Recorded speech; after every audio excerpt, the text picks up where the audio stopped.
Shut your fucking mouth, you fucking piece of shit! Try me, you wankers! Fucking try me! If I could name only one thing that bothers me more than anything else in the world, it would have to be sexism. I truly believe that all human beings should be provided equal rights and equal protections under the law, regardless of sex or sexual preference. Recently, AngryAussie uploaded a video showing his disgust for female circumcision. Any sort of practice around female genital mutilation of young girls, it's child abuse. I thought this was particularly interesting because he uploaded a video several months back where he had a woman speaking poorly of men who had not been circumcised. And if your partner has only previously been used to unhygienic, uncircumcised men, it will be hard for her to get used to a cock with, for her, normal odours and flavours. In the meantime, grate some Parmesan cheese and wrap some free-range deli ham around your dick. I added a comment explaining that the foreskin of the male penis is in fact the most sensitive part and was demonstrated in a study published in the British Journal of Urology in 2007 called Fine Touch Pressure Thresholds in the Adult Penis. He removed my comment and blocked me. Any fucking wanker who wants to jump in and go, oh, male circumcision is just as bad. Shut your fucking mouth, you fucking piece of shit. Anyone who tries to hijack comment threads with that shit, block, delete in a fucking heartbeat. Try me, you wankers. Fucking try me. AngryAussie has every right to say whatever he wants and to block and remove comments if he wants to. But I also have the right to make a video reply, whether he chooses to accept it or not. And when I see this kind of extreme sexism, I cannot stand by and let it go unchallenged. If AngryAussie knew he was right in his position, he wouldn't have resorted to removing comments and blocking people. Block, delete in a fucking heartbeat. Try me, you wankers. Fucking try me. So let's get right down to the issue. Why do some people assume female circumcision is evil and male circumcision is good? I'm going to go through a list of the most common arguments and refute them. But let me start with what the actual reason is, and we can play semantics later. At the heart of it, it's simply pure sexism, with an appeal to tradition and an appeal to popularity to back up this sexist stance. Sexists often think of men as tough and not in need of protection, and women as delicate and in need of special protection. So let's go over the most common arguments. When men are circumcised, they aren't losing anything important. This could not be more incorrect. The foreskin of the penis has the most densely packed concentration of nerve endings on the entire penis. Virtually all of the fine touch nerve receptors are located on the foreskin, and so without it, the man can no longer sense fine touch genitally. That's an entire sensation removed for life. That would be like removing your ability to taste sweet or your ability to see blue. It can also be compared to the way female circumcision can remove an entire sensation, only allowing the woman to get sexual pleasure through vaginal penetration. If a man has been circumcised, he cannot experience the sensation of foreskin stimulation, just as a type 1 clitorectomized woman cannot sense clitoral stimulation. Both now require penetration or other means of strong pressure sensation.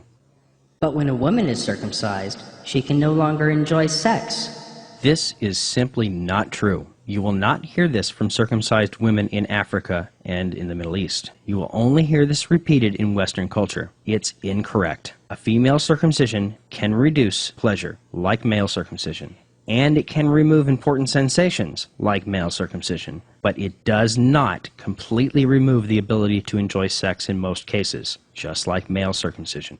But female circumcision is designed to reduce pleasure, and male circumcision isn't. This claim always amuses me, because it speaks to the lack of historical understanding. Male circumcision was first medicalized and popularized in Western culture as a means to stop masturbation, because they knew it reduced pleasure. Even as late as 1969, male circumcision was still promoted in the medical community as a cure for masturbation.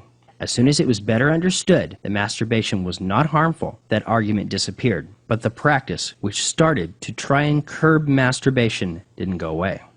In the 11th century, the very famous Jewish rabbi and philosopher Moses Maimonides wrote, "The reason for circumcision is to bring about a decrease in sexual intercourse and a weakening of the organ in question, so that this activity be diminished and the organ be in as quiet a state as possible. The bodily pain caused to that member is the real purpose of circumcision. Violent concupiscence and lust that goes beyond what is needed are diminished. The fact that circumcision weakens the faculty of sexual excitement and diminishes the pleasure is indubitable."